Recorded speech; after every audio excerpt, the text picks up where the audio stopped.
저 천장 히트를 좀 꺼주시면 좋겠습니다. 뒤에 히트를 좀 꺼주세요.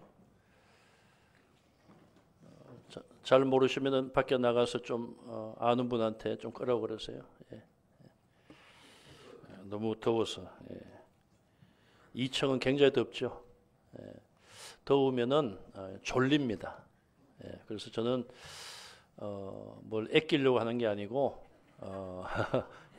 아끼려고 하는 게 아니고 겨울에는 안 추우면 되고 여름에는 안 더우면 되는데 참 제가 보면은 겨울에도 막 밖에 있었다가 돌아서 그런지 막 더워요. 많이 덥고 여름에는 또 막 너무 추워요. 그래서 건강에도 별로 안 좋고요. 특히 예배 시간에는 너무 더우면은 졸립니다. 그래서 끄는 게 좋을 것 같아서 말씀을 드렸습니다. 오늘이 금년 마지막 주일이죠. 지난 1년 동안 여러분들이 여러 가지 어려운 여건 가운데서도 믿음을 지키시고 예배에 힘쓰시고 또 여러 가지 주어진 직분에 충성하신 그 모든 우리 직분자들, 우리 온 성도들 개인과 가정에 주님의 크신 은혜가 함께 하시기를 축원합니다. 내년도에도 변함없는 하나님의 은혜가 여러분들에게 함께 하실 것을 믿고 또 힘차게 소망을 가지고 새해를 맞이하시기를 바랍니다. 아브라함은 100세에 하나님의 언약의 아들인 이삭을 낳았습니다. 이삭은 40세에 리브가와 결혼 후에 19년 정도 아들을 낳지 못하다가 아기가 없다가 21절에 보면은 이삭이 여호와께 간구하여 하나님의 응답으로 60세에 아들을 낳게 됩니다. 그런데 쌍둥이를 낳게 되죠. 형은 에서고 동생은 야곱입니다. 우리 쌍둥이는 육신적으로도 서로 통하고 또 많이 닮았어요. 우리 교회도 우리 쌍둥이 집사님이 계시는데 두 분이 같이 있어도 누가 언니고 동생인지 잘 모를 때가 있고 따로 있으면은 더 모를 때가 있습니다. 또 우리 쌍둥이 우리 어린이도 있는데 그래도 남자 여자라서 구분이 쉽죠. 어쨌든 쌍둥이는 외모적으로도 너무 많이 닮았어요. 또 서로 의리가 있어서 그런지 한쪽이 아프면은 또 다른 한쪽도 덩달아 컨디션이 안 좋다는 거예요. 이런 여러 가지 기질적으로나 모든 면에서 닮은 부분이 많습니다. 그런데 이 이삭의 두 아들, 쌍둥이 두 아들 에서와 야곱은 너무나도 닮은 점이 없고 차이점이 너무나도 많았습니다. 리브가가 쌍둥이를 임신했을 때부터 리브가의 생각에 왜 이 애들이 안에서 싸우는가, 태중에서 싸우는가 그렇게 걱정을 하고 하나님께 여쭤보았습니다. 하나님께서 말씀하시기를 두 민족이 태중에 있도다. 두 나라가 태중에 있다. 큰 아이는 작은 아들에 의하여 다스림을 받을 것이다. 그런 하나님의 메시지를 리브가가 받게 됩니다. 태어날 때도 동생이 형에게 지기 싫어서 그런지 발꿈치를 잡았다. 글쎄요, 태어나는 아기가 손이 움직여서 발꿈치를 얼마나 잡았는지 몰라도 어쨌든 성경은 그렇게 말씀하고 있어요. 그러니까 이런 모든 과정이 두 사람의 기질을 대조적으로 표현하고 있습니다. 외모도 차이가 있었습니다. 에서는 온몸에 털이 많아서 털사람으로 불렸고 야곱은 피부가 매끈한 편이었다. 그렇게 27장 11절에 설명을 합니다. 오늘 본문 27절에 보면 에서와 야곱이 태어나서 어느덧 장성한 사람이 되었어요. 에서는 익숙한 사냥꾼이 되었다. 그렇게 말씀을 합니다. 성경에는 사냥꾼에 대해서 부정적인 이미지가 많습니다. 미가서 7장 2절에 보시면 그물로 형제를 잡으려 하는 자에 대하여 비판적인 말씀을 하고 있어요.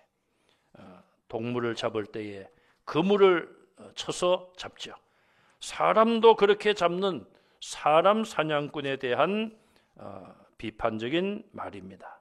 에스겔서 13장 18절에는 이렇게 기록을 하고 있죠. 같이 읽겠습니다.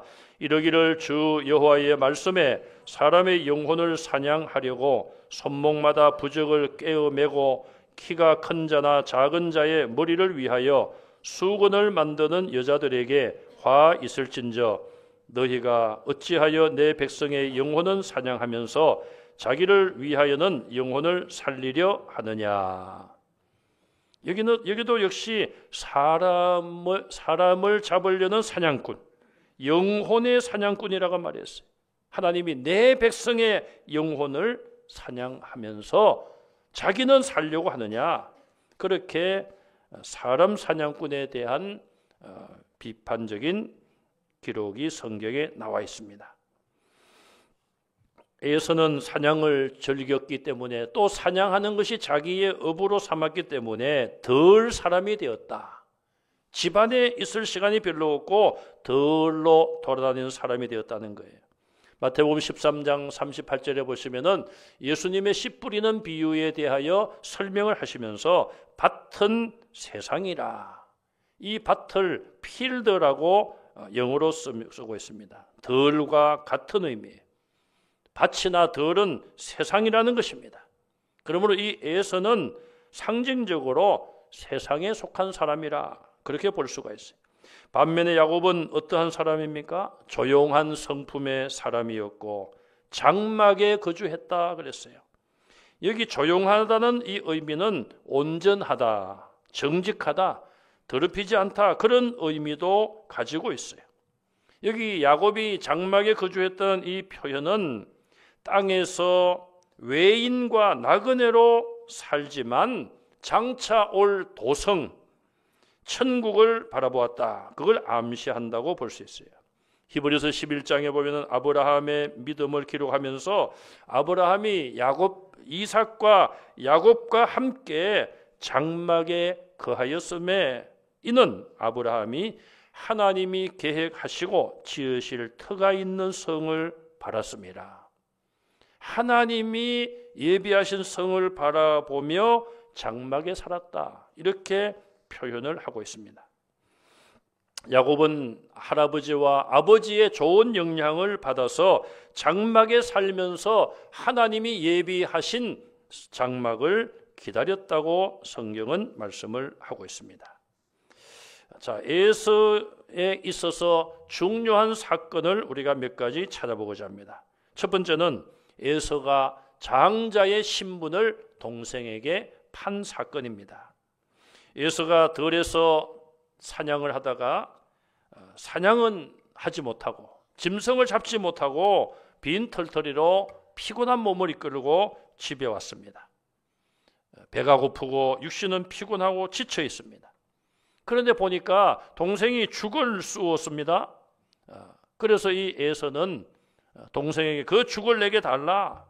그랬더니 야곱은 상당히 어려서부터 계산적인 사람이었던 것 같아요. 형이 내게 장자의 명분을 팔면은 내가 죽을 주겠노라. 그러니까 이 에서가 어떻게 합니까? 내가 지금 배고파 죽을 지경인데 이 장자의 명분이 내게 무슨 유익이 있으리요? 그렇게 가볍게 경솔하게 판단을 하고 장자의 명분을 넘기고 죽을 먹었습니다. 여러분 친구 사이나 또 가족 안에서도 그런 경우가 있죠. 가끔 꿈을 꾸었는데 꿈 이야기를 들어보니까 꿈이 너무 좋은 거예요. 꼭 보면은 좋은 꿈은 돼지 꿈 아니면은 불난 꿈. 그게 왜 좋은지 모르겠어요. 그래서 내가 밥을 한 그릇 사드릴 테니까 그 꿈을 내게 팔라. 이렇게 해가지고 꿈을 사고 파는 경우도 있습니다. 그런데 그것이 요행스럽게 어쩌다가 꿈을 산 것 때문에 내가 횡재를 했다. 이런 이야기를 어쩌다가 우리가 들을 수가 있습니다. 그런 경우가 있지만은 형제간에 장자의 명분을 팔고 그 대신에 죽을 한 그릇 얻어먹고 어쨌든 성경에 기록된 사실을 우리가 성경에서 보게 되었습니다. 이것을 통하여서 결국은 에서는 오늘 본문 마지막 절에도 보니까 장자의 명분을 그가 가볍게 여겼다, 이렇게 평가를 하고 있습니다. 신약 성경은 에서의 행동을 어떻게 평가할까요? 히브리서 12장 16절 말씀을 읽어보겠습니다. 음행하는 자와 혹 한 그릇 음식을 위하여 장자의 명분을 판 에서와 같이 망령된 자가 없도록 살피라. 한 그릇 음식을 위하여, 그 죽 한 그릇을 위하여 장자의 명분을 판 에서에 대하여 망령된 자라, 그렇게 성경은 평가하고 있어요. 여러분, 이 망령되다는 말은 사실 잘 사용되지 않는 말이지만 하나님이 주신 제3계명 안에 있죠.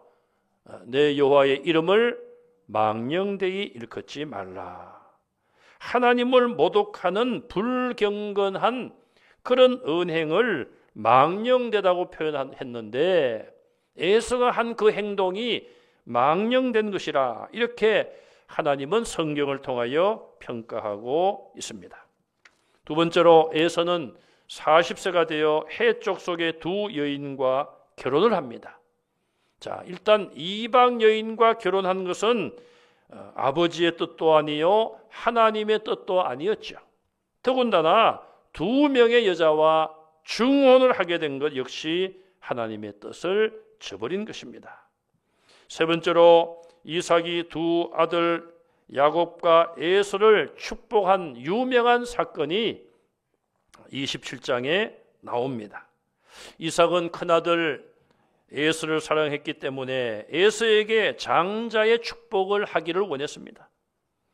그런데 축복하기 전에 에서에게 말하기를, 들에 가서 짐승을 잡고 요리를 가지고 오면 내가 마음껏 축복하겠다, 이런 이야기를 합니다.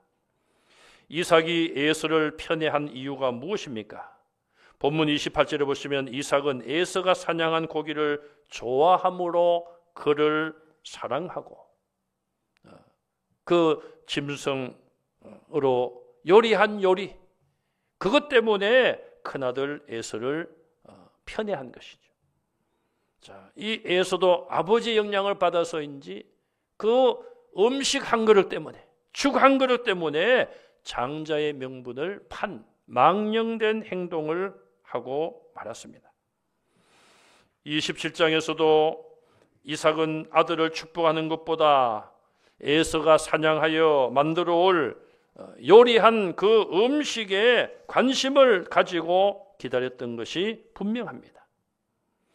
이삭은 고기 요리 때문에 23절에 하나님께서 주신 말씀을 따르지 않았어요.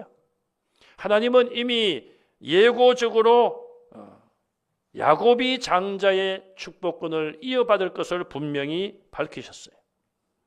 그런데도 불구하고 이삭은 에서에게 장자의 축복을 하려고 했던 것입니다. 이삭의 이런 결정은 가정에 큰 불행을 가져왔습니다.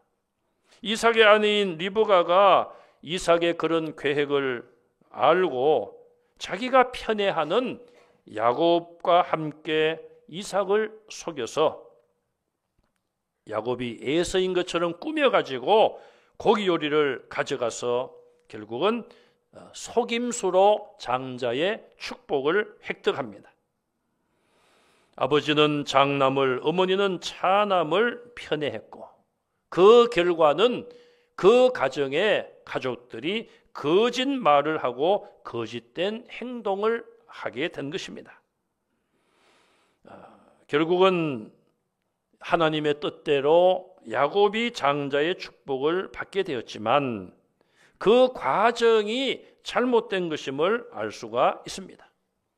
우리가 볼 때는 그렇게 해서라도 장자의 축복을 받은 것이 하나님의 뜻이 아니냐, 이렇게 말할 수 있지만, 그러나 리브가와 야곱이 자기 남편과 아버지를 속이지 않고 정상적인 방법으로 기다렸다면 거짓말하지 않고도 장자의 축복을 받을 수가 있었다.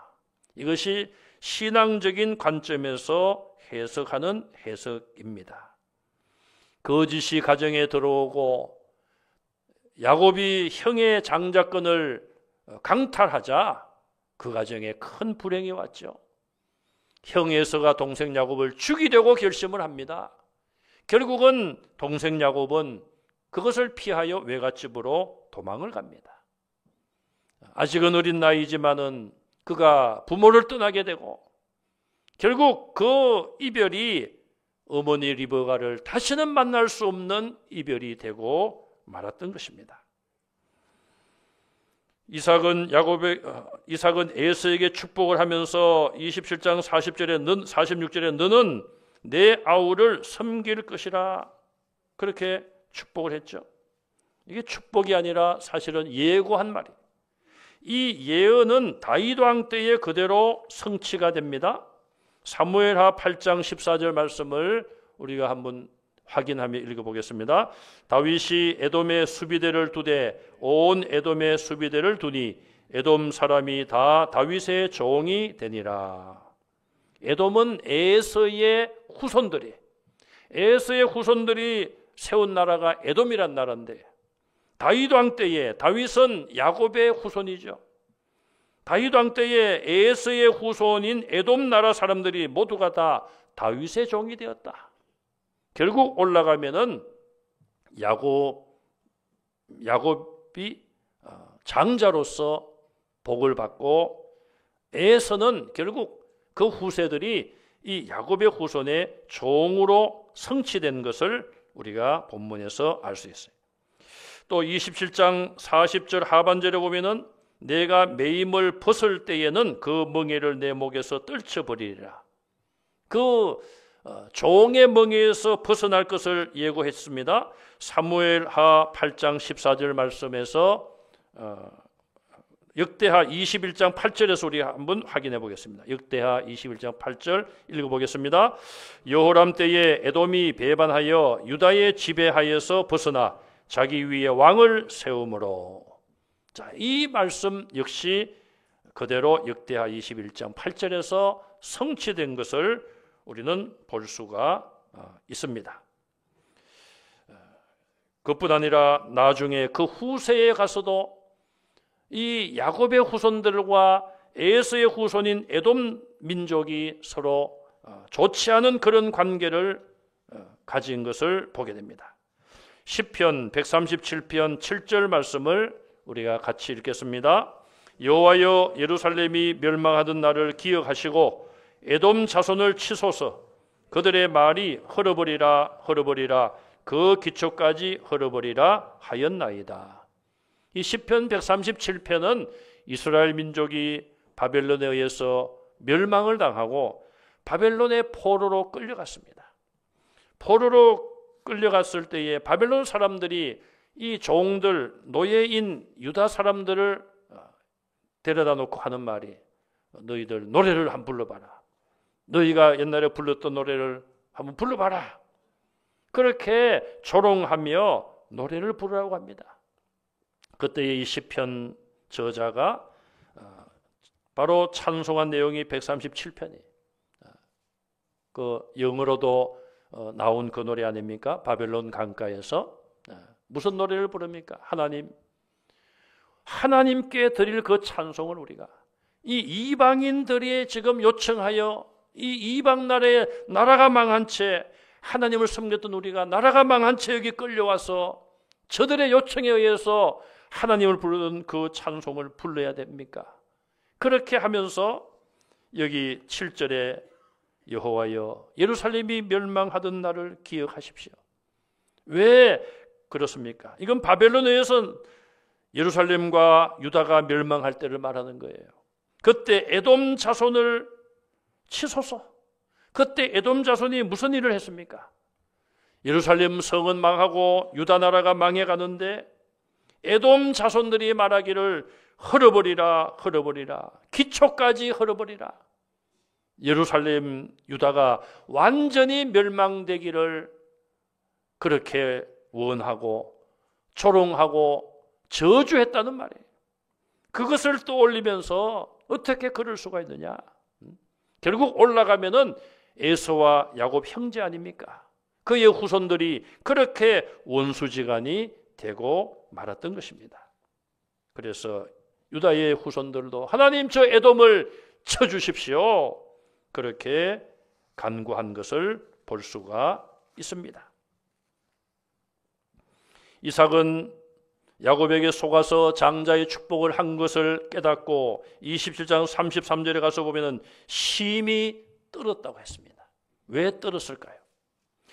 이 이삭은 뒤늦게나마 자기가 에서를 편애하고 에서에게 장자의 축복을 하려고 계획했던 것, 그것이 잘못인 것을 깨닫습니다. 내가 내 마음대로 내가 편애하는 에서에게 장자권을 주려고 했지만 하나님의 뜻이 아니었구나.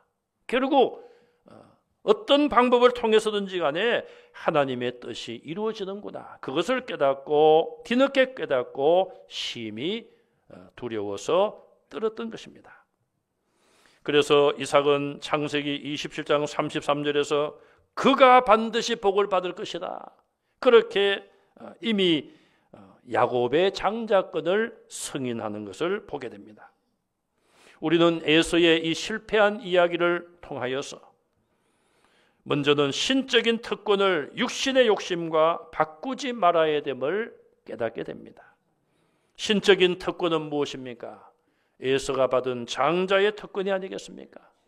어쨌든 하나님의 뜻이 야곱에게 있다고 하지만은 그럼에도 불구하고 에서가 믿음의 자리를 떠나고 이방 여인과 결혼을 하고 점점 하나님을 멀리하고 예배를 멀리하고 그 결과는 그의 후손들이 완전히 하나님을 떠나게 되었던 것입니다. 하나님의 은혜와 축복을 버리는 자는 망령된 자임을 우리는 기억해야 됩니다. 또 우리는 선을 이루기 위해서는 악을 행하지 말아야 됩니다. 사람들은 과정이 어떻든 간에 결과만을 바라봅니다. 결과만 좋으면 되지 과정을 무시하고 또 생략하기도 합니다. 그런 일들이 나중에 얼마나 큰 부작용을 가져오는지 우리는 알아야 합니다. 불법과 나만을 위한 무엇을 해보겠다, 그것은 어리석은 일임을 우리는 알아야 됩니다. 어떤 교회가 건축을 하는데 허가가 잘 안 나옵니다. 그러니까 복지시설로 신청을 했어요. 그러니까 뭐 허가하는 입장에서도 복지시설로 하니까 교회가 얼른 허가를 해주고 일사천리로 진행이 잘 되었습니다. 건물이 완공이 되고 평일에는 복지시설로, 주일에는 예배로 모였어요. 그런데 얼마 지나지 않아서 민원이 들어왔습니다. 저 교회는 복지시설로 해놓고 왜 일요일 날은 개방을 안 하고 예배를 드립니까? 그래서 제가 알기로는 1년 가까이 예배를 거기서 못 드렸어요. 여러분, 사람의 생각으로는 하나님의 뜻을 찾기보다는 내 생각이 기발하고 내 생각이 빠르고 진행도 잘 될 것처럼 여겨질 수가 있고 실제로 그런 과정이 될 수도 있습니다. 그러나 시간이 좀 걸리고 늦더라도 하나님의 뜻이 이루어지기를 기다리며 기도하는 것이 참된 믿음인 줄로 믿습니다. 과정 속에 불의함이 있고 부정함이 있고 잘못된 것이 있고 편법이 있는 것보다 과정 속에 기도하며 하나님의 시간을 기다리는 것이 중요한 것이죠. 여러분 1년 동안 아니 몇 년 동안 기도해 오신 제목들이 금년에도 응답을 받지 못했다고 생각하십니까? 왜 하나님 응답을 주시지 않습니까? 그런 불평이 일어납니까? 하나님이 주시는 믿음으로 하나님의 시간을 더 기다리는 여러분들이 되시기를 바랍니다. 하나님은 우리보다 생각이 높으신 분이 아닙니까? 우리보다 우리를 더 잘 아시는 분이고 우리는 한치 앞을 내다보지 못하지만 하나님은 우리를 위하여 천국을 예비하신 분이에요. 그 하나님을 신뢰하고 하나님의 뜻을 기다리시기 바랍니다. 우리는 또 이 이삭의 이야기를 통하여서 에서와 야곱의 이야기를 통하여 심은 대로 거둔다는 것을 다시 한번 확인해 봅니다. 이삭도 리브가도 잘못 심었기 때문에 가정에 불행이 오고 생이별을 맛보게 되고 가정에 큰 고통을 초래했습니다. 야곱은 어머니와 함께 아버지를 속였습니다. 나중에 그가 외갓집에서 외삼촌 라반에게 얼마나 여러 번 속임을 당했습니까? 심은 대로 거두는 것은 진리의 법칙임을 우리는 알아야 돼요. 또 우리는 하나님의 뜻과 계획을 내 마음대로 바꾸려 해서는 안 됩니다. 로마서 9장 13절 16절 말씀을 차례대로 읽겠습니다. 기록된 바 내가 야곱은 사랑하고 에서는 미워하였다 하심과 같으니라. 그런즉 원하는 자로 말미암음도 아니요 다른 박질하는 자로 말미암음도 아니요 오직 긍휼히 여기시는 하나님으로 말미암음이니라. 아멘. 야곱을 더 사랑하고 야곱에게 장자권 있게 한 것은 하나님의 뜻이었습니다. 내가 야곱은 사랑하고 하나님의 뜻을 인간의 마음으로 바꾸려고 해서는 안 되죠. 16절에 원하는 자로 말미암음도 아니요. 내가 원한다고 해서 그것이 이루어지는 것이 아니라는 것입니다. 다른 박질을 해도 힘쓰고 애써도 내가 원하는 대로 되지 않을 때가 있다는 거예요. 그러나 오직 긍휼히 여기시는 여호와 하나님으로 말미암느니라. 하나님이 저와 여러분들을 긍휼히 여겨 주시면 모든 것이 이루어질 줄로 믿습니다. 그것이 하나님의 뜻입니다. 마지막으로 잠언 19장 21절 말씀을 읽도록 하겠습니다. 사람의 마음에는 많은 계획이 있어도 오직 여호와의 뜻만이 완전히 서리라. 아멘. 사람의 마음속에 여러 가지 계획, 많은 계획이 있습니다. 그러나 그것이 다 이루어지는 것이 아니라 오직 여호와의 뜻만이, 하나님의 뜻에 합당한 것만이 완전히 이루어질 줄로 믿으시기 바랍니다.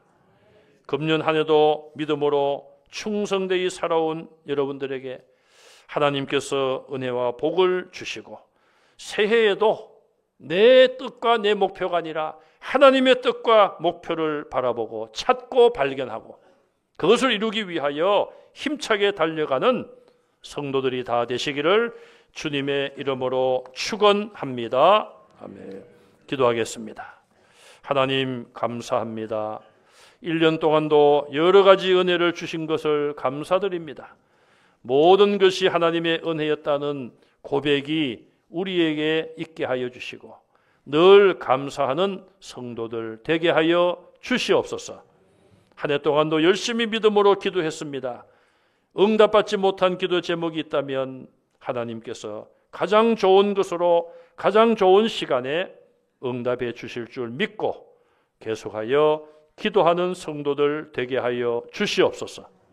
슬픔을 당하신 가정에 하나님의 위로가 넘치게 하시고 또 믿음으로 간구하는 제목들마다 우리 하나님 다 들어주셨사오니 이제 하나님의 시간에 이루어 주시옵소서. 예수님 이름으로 간절히 기도하옵나이다. 아멘.